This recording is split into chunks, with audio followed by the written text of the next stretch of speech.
আমরা যে সেন্টেন্স গুলো আমি আপনাদের দিয়েছিলাম এইগুলো ছিল যে টোটাল 50টি সেন্টেন্স সেখানে ছিল, যেগুলো আপনাদেরকে ট্রান্সলেট করতে বলেছিলাম, এবং বলেছিলাম যদি সম্ভব হয় এর সঙ্গে আপনি নেগেটিভ বা ইন্টারোগেটিভ করেন। যেমন যারা করেছেন ভালো, দেখেন, সূর্য পূর্ব দিকে উদিত হয় মানে সূর্য পূর্ব দিকে ওঠে। কি হবে আমাদের এটা ইংলিশে? সূর্য পূর্ব দিকে ওঠে কি হবে? কে বলতে পারবেন? Sunrise in the east. Rise না, সাবজেক্টটা third person singular number, present indefinite টেন্সের subject third person singular number হলে Rises. ভার্বের সাথে এস বা ইএস হয়। দ্য সান রাইজেস, ইএস, রাইজের সাথে একটা এস যুক্ত হবে, ঠিক আছে? এরপর ইন দা এস্ট। তাহলে আমি যদি এটা নেগেটিভ করি যে সূর্য পূর্ব দিকে ওঠে না, তখন কি হবে? কেউ বলতে পারবেন? আমি যদি এটা নেগেটিভ করি Doesn't rise in the east. তখন আবার এরকম হবে যে doesn't the sun doesn't rise. Does বসালে আর রাইজের সাথে এস থাকবে না, ঠিক আছে? The sun doesn't rise in the east. কেন ডাজ বসবে? সাবজেক্ট হচ্ছে third person singular number sun. হ্যাঁ, নেগেটিভ বা ইন্টারোগেটিভ করতে গেলে আমার ডাজের ব্যবহার হবে। আমি যদি এটাকে ইন্টারোগেটিভ করতাম, অর্থাৎ যদি এরকম সেন্টেন্স বলতাম যে সূর্য কি পূর্ব দিকে ওঠে, সূর্য কি পূর্ব দিকে ওঠে, does the sun rise in the east, does the sun rise in the east. এরপর পাখিরা আকাশে ওড়ে, দেখেন পাখি, এটাও থার্ড পারসন, বাট এটা প্লুরাল। ডাজ কখন হয়? সাবজেক্ট যদি থার্ড পারসন সিঙ্গুলার নাম্বার হয়। ভার্বের সাথে এস বা ইএস কখন হয়? সাবজেক্ট যদি থার্ড পারসন সিঙ্গুলার নাম্বার হয়। এট- এটা এটা হচ্ছে এটা হচ্ছে থার্ড পারসন কি নাম্বার? প্লুরাল। অর্থাৎ পাখিরা আকাশে ওড়ে, বার্ডস, সাবজেক্টটা প্লুরাল, এই জন্য ভার্বের সাথে এস হবে না এখানে। Fly in the sky. তাহলে the birds fly in the sky. তাহলে পাখিরা আকাশে ওড়ে না, কি হবে? দ্য বার্ডস ডু নট, এখানে ডাজ নট হবে না। তাহলে পাখিরা কি আকাশে ওড়ে? তাহলে do the bird fly in the sky. কোশ্চেনটা এরকম হবে, do the birds fly in the sky. এখানে ডাজ কেন হবে না? পাখিরা, অর্থাৎ সাবজেক্ট প্লুরাল। আমরা অনেকে এই জায়গাটা ভুল করি, মনে রাখবেন, সাবজেক্ট অর্থাৎ নাউনের সাথে এস বা ইএস, মানে এস যদি যুক্ত হয় নাউনের সাথে, তাহলে সেই নাউনটা প্লুরাল। অনেকে ভার্বের সাথে এস বা ইএস যুক্ত হলে সেটাকে প্লুরাল ভার্ব বলে বা ভাবে, বাট না, ভার্বের সাথে এস বা ইএস যুক্ত হলে সেটা সিঙ্গুলার। ভার্বের সাথে যখন এস বা ইএস থাকে না, তখন সেটা প্লুরাল। বিষয়টা হচ্ছে উল্টা। দ্য বার্ডস, বার্ডসটা প্লুরাল, সাবজেক্ট এটা, নাউন এটা। ফ্লাই, ফ্লাইটা কি? প্লুরাল ভার্ব এখানে। কিন্তু রাইজেস, এটা সিঙ্গুলার ভার্ব। কেন? দ্য সান, এই সাবজেক্টটা সিঙ্গুলার। সাবজেক্ট সিঙ্গুলার হলে ভার্ব সিঙ্গুলার হয়, সাবজেক্ট প্লুরাল হলে ভার্ব প্লুরাল হয়। এটা হচ্ছে সাবজেক্ট ভার্ব এগ্রিমেন্টের ইন জেনারেল যে রুলস বা নিয়ম। কিন্তু আমরা এই জায়গাটাতে ভুল করি। হ্যাঁ, ভার্বের সাথে এস দেখলে মনে করি যে ওটা মনে হয় প্লুরাল ভার্ব। গোলাপের গন্ধ মিষ্টি, এই বাক্যটা এরকম, দ্য স্মেল, স্মেল মানে কি? গন্ধ, of rose is sweet, the smell of rose is sweet. এখানে মেইন ভার্ব হচ্ছে ইজ। সুইট শব্দটা কি? মিষ্টি, এটা একটা অ্যাডজেক্টিভ। সো ইজ হচ্ছে এখানে ভার্ব, অর্থাৎ এটা বি ভার্বের সেন্টেন্স। মনে করেন আমরা টেন্সে পড়ছি, যেমন আমি আরেকটু যদি সামনে যাই, যেমন তোমরা ভাগ্যবান, এই বাক্যটা হচ্ছে এরকম যে you are lucky, you are lucky, তোমরা ভাগ্যবান। এখন আর দেখলে অনেকে এটা মনে করতে পারে যে এটা মনে হয় কন্টিনিউয়াস টেন্স, বাট না। আমাদের বুঝতে হবে এই আরটা এখানে মেইন ভার্ব, আমাদের বুঝতে হবে এই ইজটা এখানে মেইন ভার্ব। অ্যাম ইজ আর যদি কোনো সেন্টেন্সে মেইন ভার্ব হিসাবে থাকে সেটাকে বি ভার্বের সেন্টেন্স বলে। অর্থাৎ এগুলো present indefinite tense, not continuous. মানে আমরা টেন্সের স্ট্রাকচারে পড়ছি অ্যাম ইজ আর, এটা প্রেজেন্ট কন্টিনিউয়াস টেন্স, কিন্তু না। অ্যাম ইজ আর এরপর যদি আরেকটা ভার্ব থাকে তার সাথে আইএনজি হয়, তাহলে সেই অ্যাম ইজ আর অ্যাকচুয়ালি কোনো অর্থ দেয় না, সেটা কন্টিনিউয়াস হতে পারে। কিন্তু এইখানে অ্যামিজারটা মেইন ভার্ব হিসাবে বসে, এখানে আর কোনো ভার্ব থাকে না বা ভার্বের সাথে আইএনজি থাকে না। যখন কোনো বাক্যে অ্যামিজার মেইন ভার্ব হিসাবে বসে সেটা প্রেজেন্ট ইনডিফিনিট টেন্সের সেন্টেন্স হয়। যখন কোনো বাক্যে ওয়াজ ওয়ার মেইন ভার্ব হিসাবে বসে তখন সেটা পাস্ট ইনডিফিনিট টেন্স হয়, নট কন্টিনিউয়াস। সূর্য পশ্চিম দিকে অস্ত যায়, তাহলে দ্য সান অস্ত যাওয়া ইংরেজি কি? আপনারা বলেন তো দেখি, কে বলতে পারেন? আপনাদের থেকে শুনি, বলেন। No. হ্যাঁ, Answer. Sit. তাহলে সেটস, একটা এস হবে, কি হবে? এস ই টি এস, ঠিক আছে। The sun sets in the west. Okay, এরপর এটা হচ্ছে মানে এই প্রথমটার মতোই, এই জন্য আর লিখলাম না। আহ 6 নম্বর বাক্যটি আপনারা কে কি লিখছেন বলেন তো? ঘোড়ার কি শিং আছে? এটা ইংলিশে কি হবে? কে বলতে পারেন? ঘোড়ার কি আহ শিং আছে, এটা ইংলিশে কি হবে বলেন এবার। Does the horse have horns? আর কেউ? Does the dog have horns? The horse horn. Have any one of the horse? Does a horse have horn? Sorry, has হবে না sir?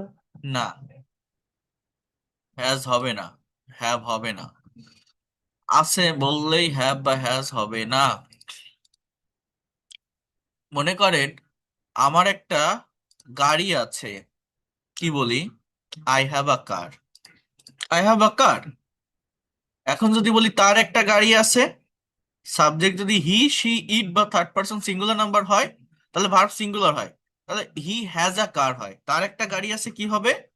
He has a car. এখন এই দুইটা যদি আপনি question করেন, অর্থাৎ আপনি যদি বলেন তার কি একটি গাড়ি আছে, বলেন তো কি বললাম? তার কি একটি গাড়ি আছে, তখন আপনারা অনেকেই বলছেন এটা যে হ্যাজ হি আ কার। তোমার কি একটি গাড়ি আছে? হ্যাভ ইউ আ কার। এরকম আমরা বলছি না যে হ্যাজ হি এ কার বা have you a car? But এটা হয় না, কোশ্চেন এইভাবে তৈরি করা যায় না, এটা ভুল। কেন ভুল? কেন ভুল? এখানে ডু বা ডাজ এর ব্যবহার হবে। এখন হ্যাজ হি এ কার বা হ্যাভ ইউ আ কার কেন হবে না? এর প্রধান কারণ হচ্ছে ওই হ্যাভ বা হ্যাজ এখানে মেইন ভার্ব, এটা কোনো অক্সিলারি ভার্ব না, এটা মেইন ভার্ব। অর্থাৎ আমি যদি বলি হি গোস টু স্কুল, সে স্কুলে যায়, বোঝার চেষ্টা করেন। এখন আমি যদি বলি সে কি স্কুলে যায় বা সে স্কুলে যায় না, এটার ইংলিশ কি? আপনি কি বলেন এরকম যে he goes not to school? He goes not to school নেগেটিভটাকে এইভাবে করেন? বা গোজ হি টু স্কুল এইভাবে কি ইন্ট্রোগেটিভ করেন? গোজ হি টু স্কুল?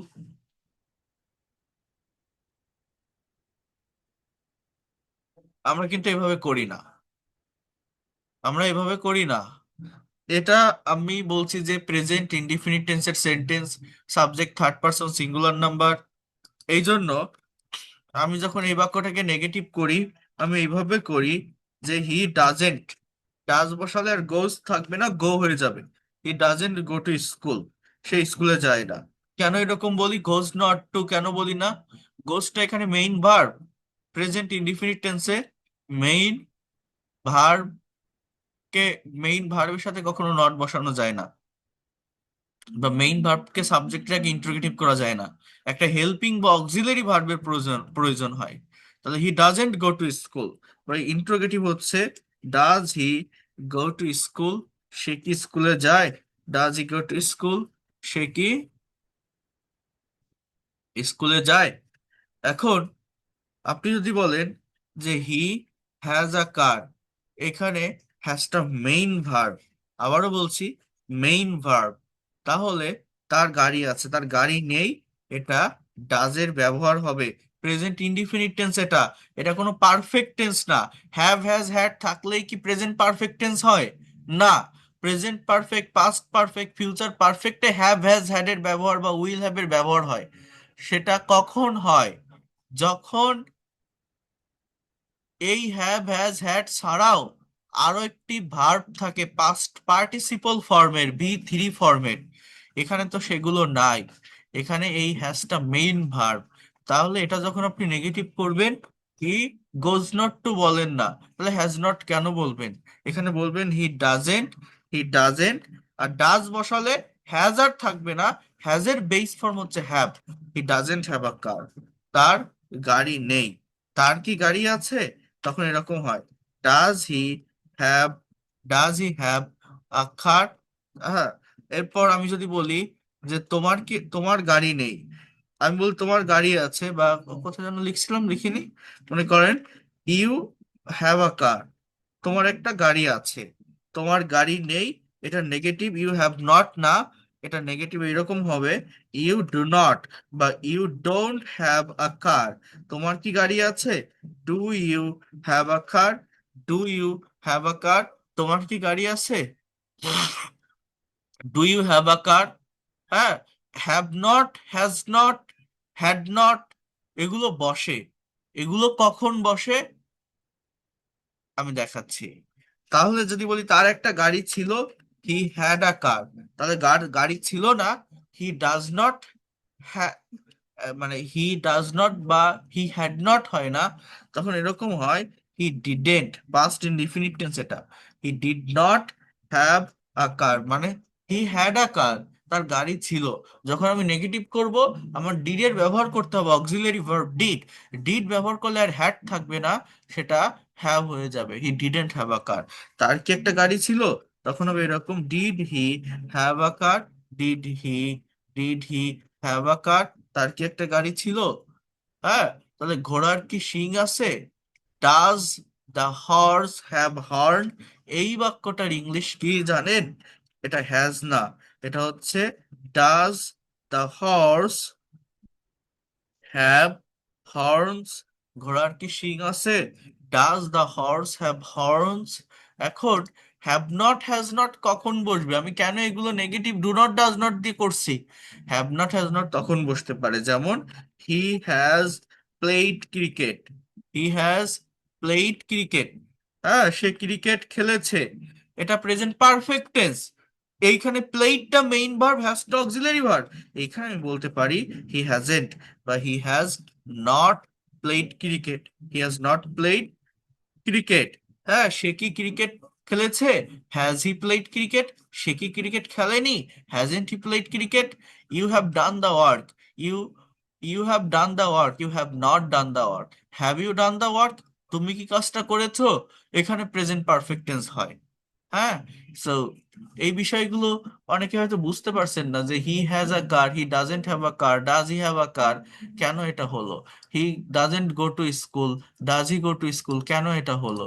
এ দেখেন, আমাদের যে ভার্ব গুলো থাকে, ভি ওয়ান বা প্রেজেন্ট ফর্ম, ভি টু বা পাস্ট ফর্ম, ভি থ্রি বা past participle form, V4, present participle form.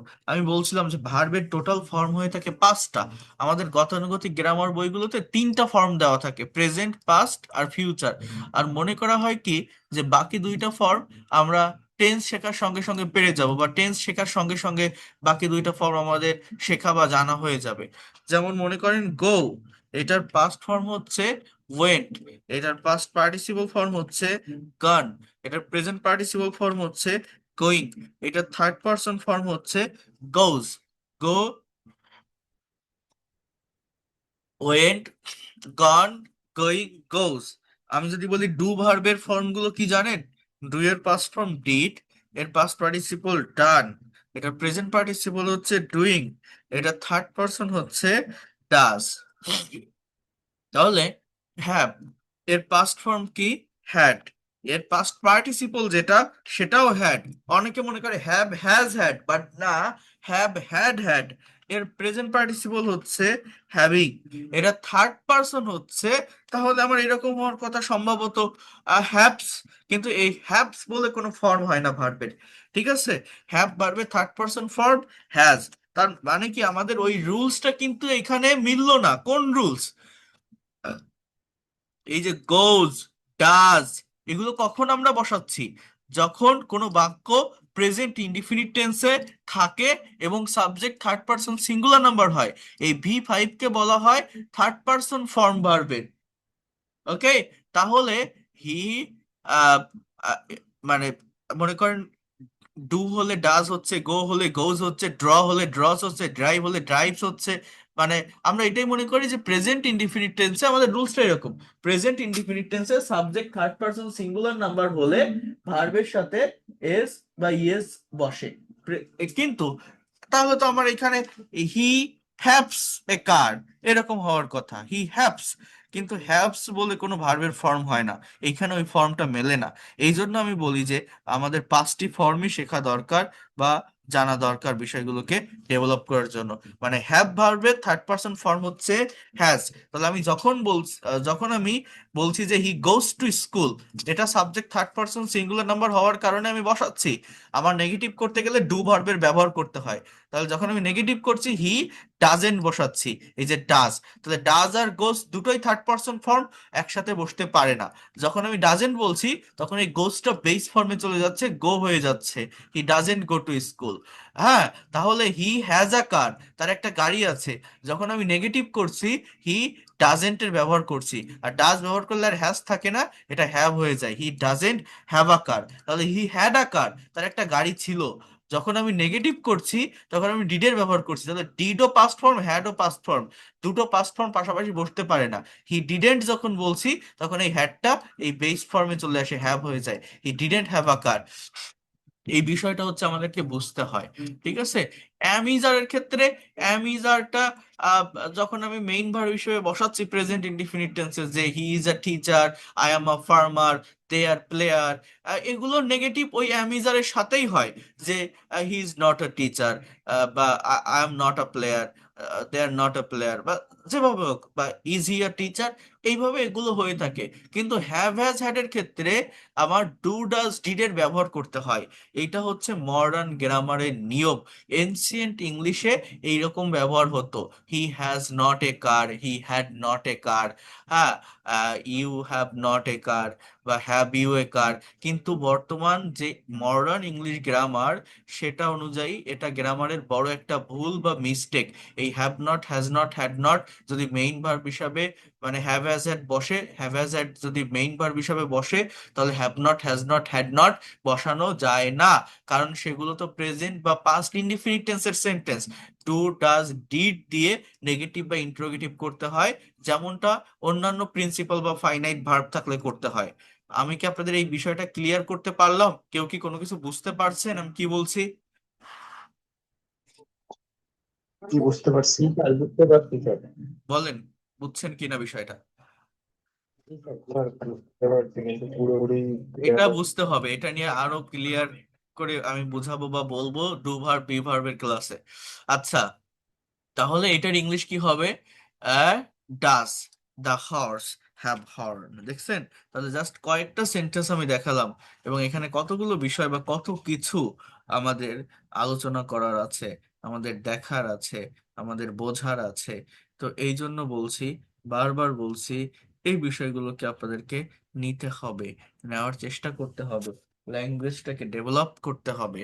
এখানে সেন্টেন্স গুলো কিন্তু খুবই সিম্পল, তাই না? দেখে মনে হচ্ছে কত সহজ, আমরা পারবো। কিন্তু এটা যদি অ্যানালাইসিস করা হয়, যদি প্রত্যেকটা সেন্টেন্স বিশ্লেষণ করা হয়, আমরা এটা থেকে অনেক কিছু পাচ্ছি, অনেক কিছু দেখতেছি এই জায়গাগুলোতে। এটা আপনাদেরকে বুঝতে হবে।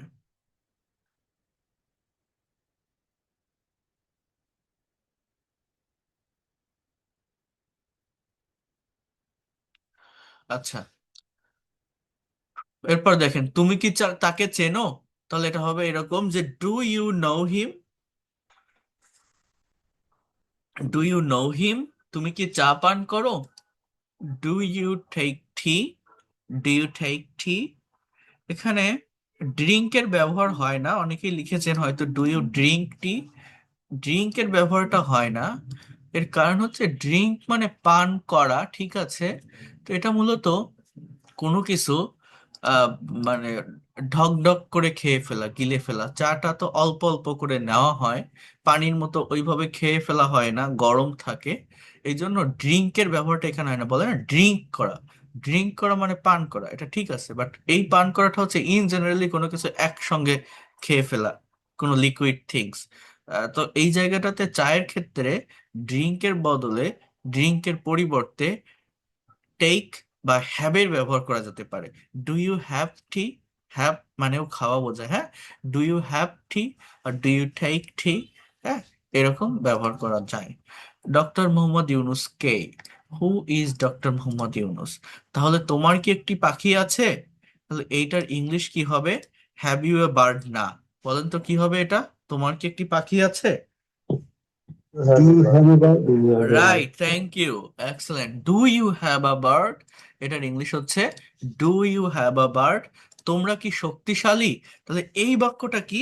এটা হচ্ছে যে আর ইউ স্ট্রং, অর্থাৎ দেখেন, প্রেজেন্ট ইনডিফিনিট টেন্সে অ্যাম ইজ আর এর ব্যবহার হয়, এটা মনে রাখবেন, প্রেজেন্ট ইনডিফিনিট টেন্সে। আবার প্রেজেন্ট কন্টিনিউয়াস টেন্সেও অ্যাম ইজ আর এর ব্যবহার হয়। যখন প্রেজেন্ট কন্টিনিউয়াস টেন্সে অ্যাম ইজ আর থাকে, তখন অ্যাম ইজ আর এর সঙ্গে আরেকটা এক্সট্রা ভার্ব থাকে, তার সাথে আইএনজি বসে। মা একটি গল্প বলছে, এটা প্রেজেন্ট কন্টিনিউয়াস। তাহলে কি হবে? Mother is telling a story. কি হবে? Mother is telling a story. মা একটি গল্প বলছে। তাহলে আমি যদি এটাকে নেগেটিভ করি যে মা গল্প বলছে না, মাদার ইজেন্ট, অর্থাৎ is not telling a story. Mother is not telling a story. মা কি একটি গল্প বলছে? তখন আমার জাস্ট ইজটা আগে আসবে, যে is mother telling a story, is mother telling a story. মা কি একটি গল্প বলছে? কুকুরটি ঘেউ ঘেউ করছে। তাহলে আমি আপনাদের আগেও বলছি, ভোক্যাবুলারি বলতে আমাদের মূলত ভার্ব রিলেটেড ভোক্যাবুলারি জানতে হয় বা শিখতে হয়। যার যত বেশি ভার্ব সম্পর্কে কনসেপ্ট থাকে, সে তত দ্রুত ল্যাঙ্গুয়েজটাকে ডেভেলপ করতে পারে। কুকুরটি ঘেউ ঘেউ করছে, এটার ইংলিশ হচ্ছে the dog is barking. The dog is barking add করতে পারি। আমরা কিভাবে করতে পারি? অ্যাকর্ডিং টু দ্য সিচুয়েশন, অর্থাৎ কখন কোন ডাব্লিউএইচ ওয়ার্ডটার আমাদের প্রয়োজন, কখন কোন ডাব্লিউএইচ ওয়ার্ডের আমাদের দরকার, এটা বুঝে আমাদেরকে করতে হবে। আমি একটি পাখি, তুলি একটি গান করছে, স্ক্রিন কি, হ্যাঁ, তুলি একটি গান করছে। তুলি ইজ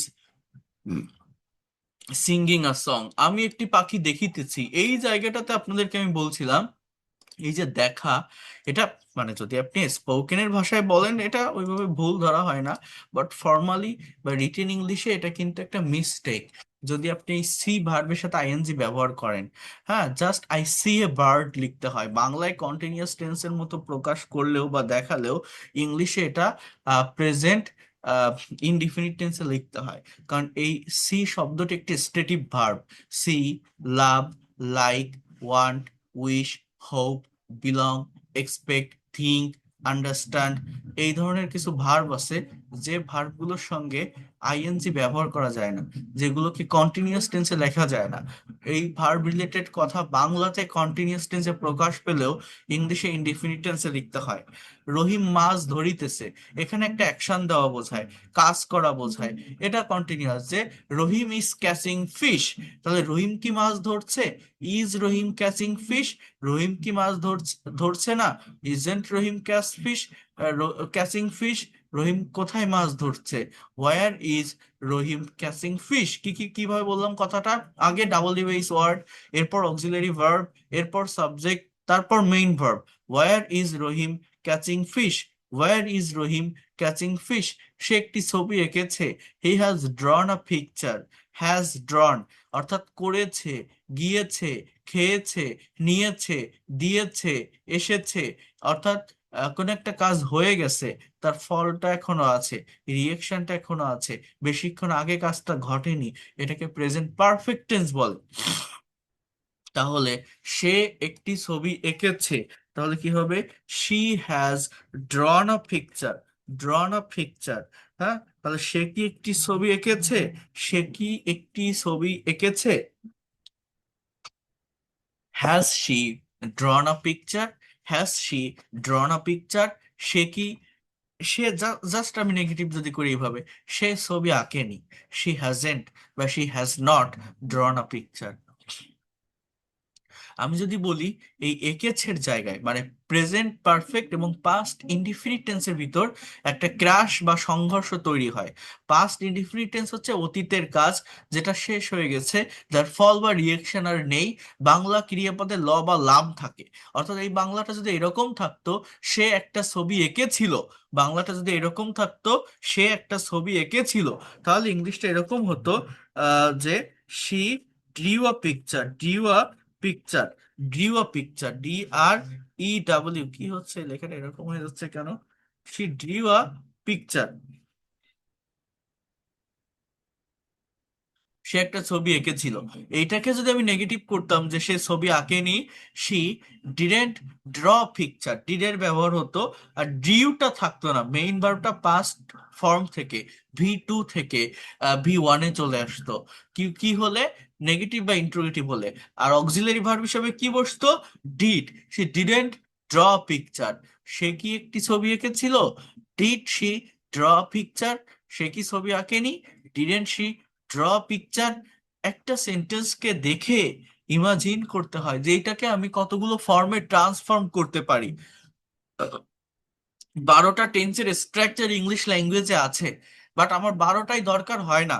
12টা অ্যাক্টিভ স্ট্রাকচার না, 6 থেকে 7টি স্ট্রাকচার মোস্ট অ্যাক্টিভ এবং ইফেক্টিভ, যেগুলো আমরা আমাদের ডে টু ডে লাইফের কনভারসেশন বা কমিউনিকেশনে ব্যবহার করে থাকি, ইউজ করে থাকি। যেমন এই যে সে ছবি এঁকেছে, 17 নম্বর যে বাক্যটি, আমি এইটাকে কয়টা টেন্সে ট্রান্সফর্ম করতে পারি?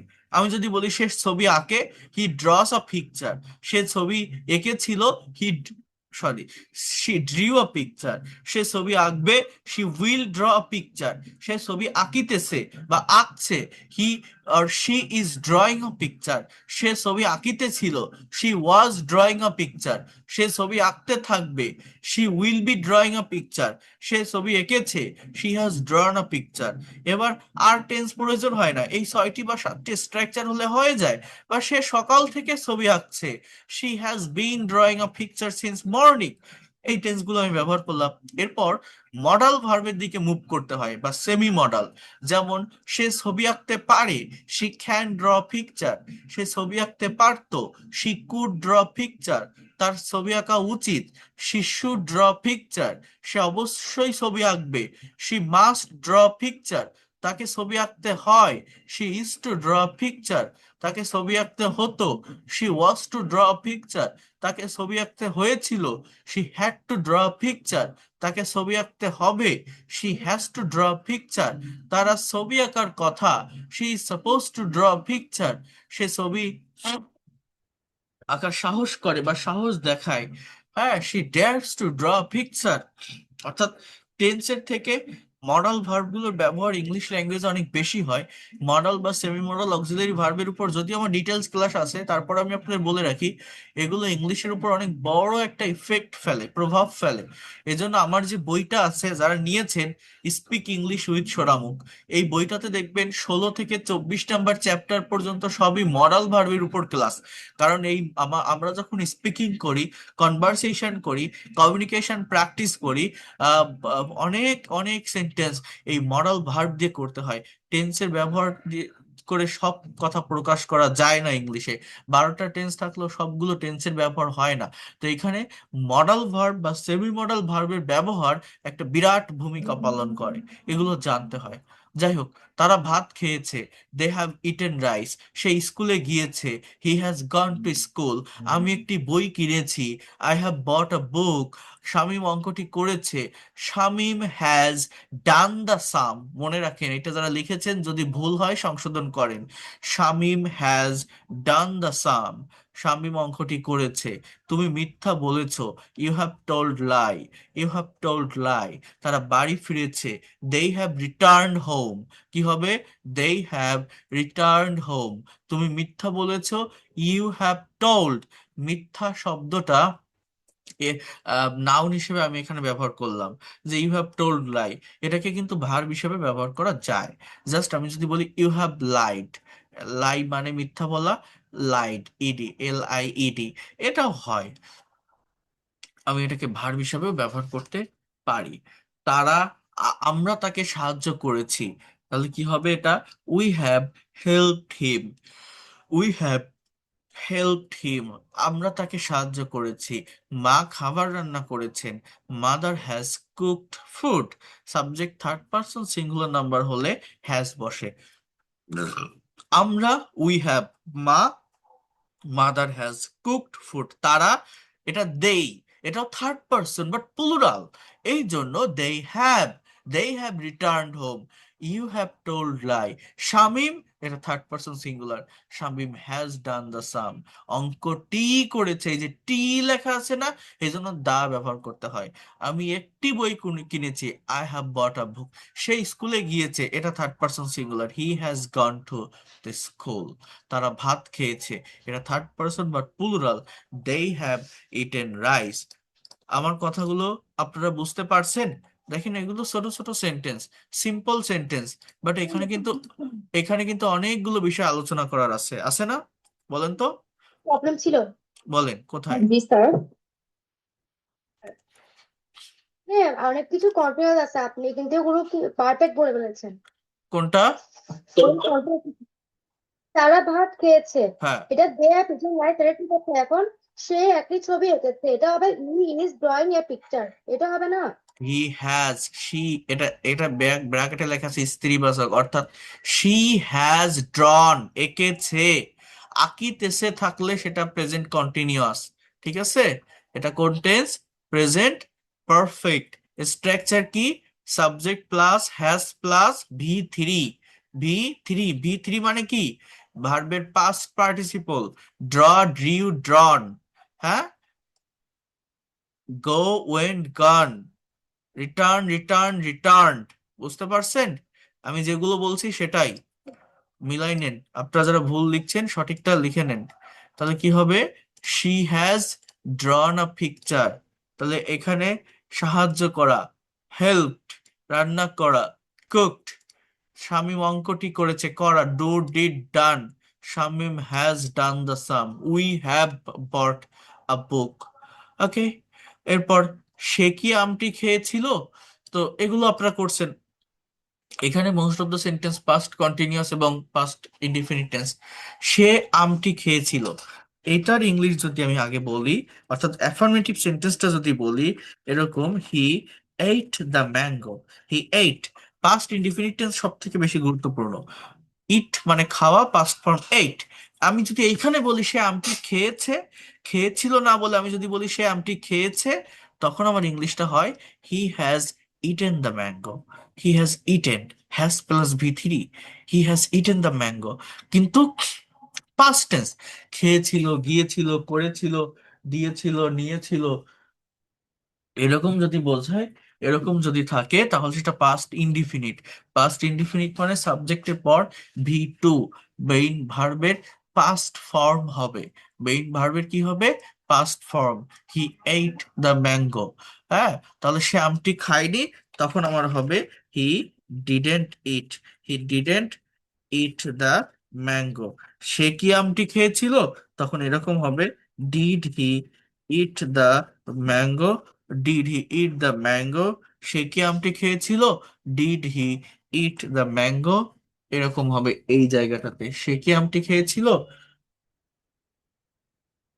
Did he eat the mango.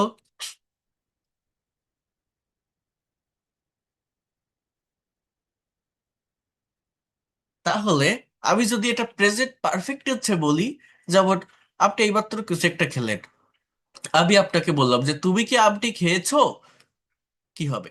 Have you eaten the mango. তুমি কি আমটি খেয়েছো? Have you eaten the mango. সে কি আমটি খেয়েছে? আমি যদি বলি সে কি আমটি খেয়েছে, has he eaten the mango. Has he eaten the mango অর্থাৎ করেছে, গিয়েছে, থেকেছে, খেয়েছে, লিখেছে, দিয়েছে, নিয়েছে, এগুলো প্রেজেন্ট পারফেক্ট টেন্স। আর করেছিল, গিয়েছিল, পড়েছিল, দেখেছিল, নিয়েছিল, খেয়েছিল, এটা past indefinite indefinite tense. Past indefinite টেন্সের ক্ষেত্রে মেইন ভার্বের V2 পাস্ট ফর্ম হয় অ্যাফারমেটিভ সেন্টেন্সে। নেগেটিভ বা ইন্ট্রোগেটিভ যদি আপনি করতে যান তখন ডিডের ব্যবহার। আর পারফেক্ট টেন্স গুলোতে হ্যাভ হ্যাজ এর পরে V3 মেইন ভার্বের পাস্ট পার্টিসিপল। নেগেটিভ বা ইন্ট্রোগেটিভ করতে গেলে ওই হ্যাভ বা হ্যাজ দিয়ে করতে হয়। তারা কি গিয়েছিল? তাহলে এটা ডিড দে গো। কি হবে? Did they go. Did they go. আমি যদি বলি তারা কি গিয়েছে, তখন হবে have they gone. Have they গন। আমরা একটি গান গাইছিলাম। গাইছিলাম মানে গাইতেছিলাম, মানে গেয়েছিলাম না। We were singing a song, এটা past continuous tense. We were singing a song. চাঁদ কিরণ দিতেছিল। The moon was shining. The moon was shining. Was এবং ওয়ার, প্লুরাল সাবজেক্ট হলে ওয়ার বসবে, আদারওয়াইজ ওয়াজ। তুমি ইংরেজি শিখছিলে, শিখেছিলে না, শিখছিলে মানে শিখিতেছিলে। You were learning English. অতীতে কোন একটা কাজ হচ্ছিল বা চলছিল। সে নাচতেছিল না, শি ওয়াজ নট ড্যান্সিং। আমরা রেডিও শুনছিলাম, we were listening to radio. We were listening to radio. সে একটি রচনা লিখছিল, হি was writing an essay. He was writing an essay. ছেলেগুলো গোলমাল করছিল, দ্য বয়েজ ওয়ার কোয়ারেলিং। অথবা আপনি বলতে পারেন কিউ ইউ কোয়ারেল, এটা এটা ব্যবহার করতে পারেন। অথবা আপনি বলতে পারেন the boys were making noise. ছেলেগুলো গোলমাল করছিল, the boys were quarrelling or the boys were making noise. এই যে সেন্টেন্স গুলো আপনারা দেখছেন না, ট্রান্সলেশন গুলো দেখছেন না, এই সেন্টেন্স গুলো কোন সেন্টেন্স জানেন? আমি আপনাদের 500 এক্সাম্পল অফ টেন্সের একটা PDF দিয়েছি না? মনে আছে আপনাদের? কেউ কি দেখেছেন সেটা ওপেন করে বা বের করে? ওইখানে বাংলা এবং ইংলিশ 500টা এক্সাম্পল আছে, আপনারা দেখবেন। ওই এক্সাম্পল গুলোর থেকে জাস্ট বাংলাটা এখানে দেওয়া, ওইখানে অ্যান্সার আছে এর। আমার কথা কি বুঝতে পারছেন? ওইগুলো, ওইটা যদি আপনি ভালোভাবে পড়েন, ওর ভিতর থেকে কিছু সেন্টেন্স এইখানে জাস্ট বাংলাটা দেওয়া, যেটা আপনার ব্রেনকে অ্যাপ্লাই করে আপনাকে এই কাজগুলো আপনাকে করতে হবে। হ্যাঁ, ইংলিশে ট্রান্সলেট করতে হবে। এবং আমি একটা কথা বলেছি যে শুধু ট্রান্সলেট করলে হবে না, এর সাথে নেগেটিভ ইন্ট্রোগেটিভ বা ইয়ে WH ওয়ার্ড প্লাস ইন্ট্রোগেটিভ, এগুলো একটু করতে হবে। যারা টেন্সের ক্ষেত্রে একদমই দুর্বল, আমি আবারও বলে রাখছি, টেন্সের সঠিক ব্যবহার জানেন না, ভার্বের ফর্ম কিভাবে পড়বেন, কিভাবে ডেভেলপ করবেন, এগুলো আমি করাই দিব, আমি পাঠিয়ে দিব, অর্থাৎ ভোকাবুলারি ডেভেলপমেন্ট যেটা, সেটা আমি দেখব। কিন্তু আপনাদেরকে বলছি যারা দুর্বল, তো আপনি সত্যিকার অর্থে যদি ল্যাঙ্গুয়েজটা শিখতে চান, এটা হচ্ছে মেইন পার্ট, অর্থাৎ একদম গুরুত্বপূর্ণ যে জায়গাটা, আমরা এখন সেই জায়গায় আছি। এখানে যদি আপনি ফেল করেন, অর্থাৎ এই ক্লাসগুলো যদি আপনি না বোঝেন, তাহলে সামনের দিকে যে ক্লাসই আমি করাই না কেন, সেগুলো আপনি ভালোভাবে বুঝতে পারবেন না, ভালোভাবে নিতে পারবেন না। এই জন্য এই ক্লাসগুলো আপনাকে একটু মনোযোগের সাথে করতে হবে, এখানে আপনাদের একটু ফোকাস দিতে হবে। হ্যাঁ, তাহলে সামনের ক্লাসগুলো অনেক ভালোভাবে করতে পারবেন। এবং আমি আবারও বলছি, 12টা টেন্স আমাদের ইংলিশে আছে, 12টা পড়ে বোঝা বাড়ানোর দরকার হয় না। টেন্স বলতে present, past, future indefinite, present, past, future continuous, 3টা ইনডিফিনিট টেন্স, 3টা কন্টিনিউয়াস টেন্স। আর পারফেক্ট টেন্সের ভিতর প্রেজেন্টের পারফেক্ট, পারফেক্ট কন্টিনিউয়াস টেন্সের ভিতরেও যদি যাই, সেটা প্রেজেন্ট পারফেক্ট কন্টিনিউয়াস, টোটাল 8টি স্ট্রাকচার হয়। 3টা ইনডিফিনিট, 3টা কন্টিনিউয়াস, 6টা। আর একটার পারফেক্ট কোনটার? প্রেজেন্টের। একটার পারফেক্ট কন্টিনিউয়াস কোনটার? Present perfect continuous. টোটাল 8টা টেন্সের স্ট্রাকচার জানা থাকলে এই ল্যাঙ্গুয়েজটা ডেভেলপ করার জন্য আর কোনো কিছুরই প্রয়োজন হয় না। এগুলো দিয়েই ডে টু ডে লাইফের যে কোনো কথাবার্তা ইংলিশে বলা যায়, লেখা যায়। হ্যাঁ, কনভারসেশন বা কমিউনিকেশন করা যায়। আপনাদের এই আজকের ক্লাস শেষ করে আমি এখন আপনাদের একটা কনভারসেশনের গ্রুপ করে দিব। সেখানে আপনাদের যে এই যে সেন্টেন্স ট্রান্সলেশনের যে হোমওয়ার্কগুলো দিচ্ছি, আজকেই করে দিব গ্রুপটা। আপনারা হোমওয়ার্কগুলো সেখানে সাবমিট করবেন। তাহলে আমি বুঝতে পারবো আপনারা যে সেন্টেন্সগুলো ট্রান্সলেট করছেন, কারা করছেন, এবং আপনাদের ভুলটা অ্যাকচুয়ালি কোন কোন জায়গাগুলোতে হচ্ছে, এই বিষয়গুলো অনেক ভালোভাবে আমি এটা বুঝতে পারবো। তা না হলে কারা করছেন কারা করছেন না এটা বোঝা কঠিন হয়ে যাচ্ছে। অনেকে আমার ইনবক্সে দিচ্ছেন করে, বাট এখন আমাদের অনেক হোমওয়ার্ক করতে হবে, প্র্যাকটিক্যাল জায়গাগুলো সলভ করতে হবে। তো আমি কনভারসেশন গ্রুপ করে আপনাদের লিংক দিয়ে দিব, আপনারা একটু জয়েন করে নেবেন। ঠিক আছে? আমার কথা বুঝতে পারছেন আমি কি বললাম? এবং আমি রিকোয়েস্ট করব প্রত্যেককেই, এই যে সেন্টেন্সগুলো দিচ্ছি ট্রান্সলেট করার জন্য, অনেকে পেইড কোর্সে ভর্তি হয়েছেন, অনেকে জাস্ট ক্লাস টাইমে ক্লাসে আসেন, অন্য কোনো কিছুই করেন না। কিন্তু নিজেরা যদি একটু না ভাবেন, একটু হোম টাস্ক গুলো না করেন, সেন্টেন্স গুলো নিয়ে চিন্তা না করেন, আপনি ডেভেলপ করতে পারবেন না। আমি এখানে সেন্টেন্স গুলো দেখছি, আপনাদেরকে দেখাচ্ছি, আপনার সহজ মনে হচ্ছে, বাংলা দেখাচ্ছি, ইংলিশ বলে দিচ্ছি, আপনি বলছেন এ তো আমি পারি, এ তো বুঝতেছি, খুব সুন্দর। কিন্তু নিজে একটা করতে যান, বিভিন্ন ভাবে আপনি কনফিউশন ফেস করবেন। ওই কনফিউশনটা থেকে আপনি যখন নিজে নিজেই ওভারকাম করতে পারবেন উইদাউট এনি হেল্প, তখনই ওইটাকে আপনি ধরে রাখতে পারবেন। আপনার মনে হবে যে না, আমি এটা বুঝতে পারছি বা শিখতে পারছি বা এগোতে পারছি, এবং এগুলো আপনাদের করতে হবে। Okay, so that's all for today. আমি আপনাদেরকে একটা কনভারসেশন গ্রুপ করে দিব, এবং আরো কয়েকটা সেন্টেন্স আমি ট্রান্সলেশনের জন্য দিব। আপনারা এগুলো একটু কমপ্লিট করবেন। এরপর আপনাদের যে বিষয়টা থাকবে, আমি নেক্সট ক্লাসে do verb, be verb, have ভার্বের ব্যবহার পড়াবো। এই বইটা এখনো পর্যন্ত যারা নেননি, এই বইটা যত দ্রুত সম্ভব যদি পারেন এটা নেওয়ার চেষ্টা করবেন। তাহলে আপনারা গোছানো পদ্ধতিতে একসাথে সবকিছু পাবেন। এটা অনেক ইফেক্টিভ হবে আপনাদের জন্য। এই পিডিএফ ফাইলগুলো ইন্ডিভিজুয়াল ফাইল, বাট একটা বই কাছে থাকলে, যেহেতু আমার লাইভ ক্লাসই করছেন, এই শেখাটা আপনাদের জন্য অনেক বেশি ইফেক্টিভ হবে। এবং এই বইতে আপনার টেন্সের চ্যাপ্টারগুলো ওপেন করে দেখেন, কত সুন্দর করে টেবিল আকারে প্রত্যেকটা টেন্সের বিষয় বা পার্ট সাজানো আছে। নেক্সট ক্লাসে আমি এই যে বি ভার্ব, ডু ভার্ব এবং হ্যাভ ভার্বের উপর ক্লাস নিব। এই যে 91 থেকে 107 পেজ আমার যে স্পিক ইংলিশ বইটা, সেইখানে। সো এই ক্লাসগুলো অনেক অনেক বেশি ইফেক্টিভ হবে আপনাদের জন্য। আর এই যে প্র্যাকটিক্যাল সেন্টেন্স ট্রান্সলেশন দিচ্ছি, এই সেন্টেন্স ট্রান্সলেশন থেকে আমাদের ছোট ছোট কনভারসেশন ট্রান্সলেশনে যেতে হবে। দুইজনের ভিতরে একটা কথোপকথন হচ্ছে, সেখানে নেগেটিভ, ইন্ট্রোগেটিভ, অ্যাফার্মেটিভ, এই ধরনের সেন্টেন্সগুলো মিক্সড করা থাকবে, সেগুলো ট্রান্সলেট করতে হবে।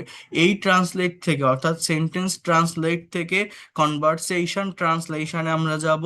এই কনভারসেশন ট্রান্সলেশন থেকে আমরা প্যাসেজ ট্রান্সলেশনে যাব। এগুলো ধারাবাহিকভাবে করতে হবে। মেইন ক্লাসের পাশাপাশি প্রতিদিন এক একটু করে করাবো, এবং আপনাদেরকে আমি হোম টাস্ক দিব, যেগুলো আপনাদের কমপ্লিট করতে হবে। ঠিক আছে? So that's all for today. আজ আপনাদের কাছে